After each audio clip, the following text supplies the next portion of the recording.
關注一下過去24小時娛圈視托5熱話。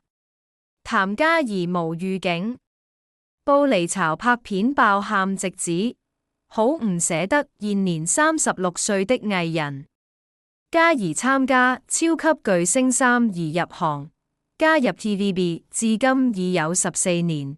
3月9，她無預警宣布離巢。影片中的她忍不住爆喊，直好唔捨得。她透露將以獨立歌手身份重新出發。請點擊圖片查看，或按連結林志玲全黑型格律言。羅浮宮網民激讚，無死角大美女，50歲的台灣第一。無林志玲2019年與日本天團 EXILE 成員 Akira 結婚，並育有一子。雖然主力照顧家庭，但未有完全放棄幕前工作，時會出席公開活動。近日她在法國羅浮宮被捕，網民更激讚她是無死角大美女。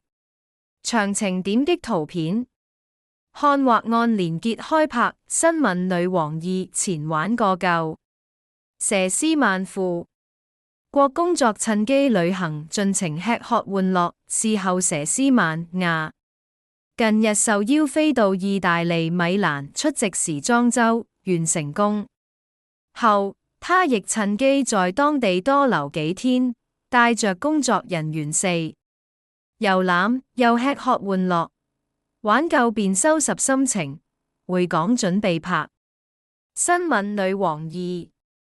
詳情點擊圖片查看，或按連結被捕獲落博讓港鐵車廂內瞓覺。張家輝、蔡新強上新開社交網親自回應60歲的兩屆金像獎影帝張家輝近日被拍到在港鐵車廂內睡覺，打扮落寞的樣子引起網民熱議。事後更引來張家輝本人親自錄音回應，有氣無力地說：唔好意思，可唔可以刪除佢呀？影到我啊！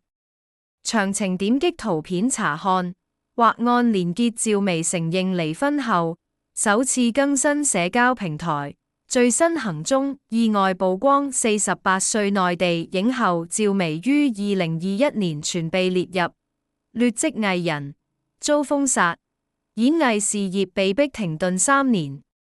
去年12月28日，趙薇無預警宣布與富商老公黃有龍婚，直至3月8日，趙薇忽然更新社交動態，並貼出一月亮相語，引用王菲歌曲《當時的月亮》歌詞：今晚月亮，當時的月亮。